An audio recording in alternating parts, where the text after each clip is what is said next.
ที่รู้จบไปแล้วรู้ทั้งรู้ว่าไม่รักยังจะอยากพูดจะทักทายเมื่อเจอรู้ว่าเขาไม่เปลี่ยนใจรู้ทั้งรู้เขาไม่แคร์ยังอุตส่าห์เพ้อคิดเพ้อฝันไปไม่เคยจำไม่เข้าใจ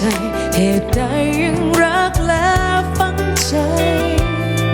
ที่เขาทำมันโหดร้ายเปลี่ยนตัวเองปรับตัวเองก็ยังทำไม่ได้ก็คำว่ารักมันค้างมันคาในใจก็ยังวุ่นวายในใจอยู่ดีบอกตัวเองทุกวันให้หันไปทางอื่นเวลาที่เขานั้นเข้ามาบอกตัวเองซ้ำๆเลิกทำเป็นคนเจ้า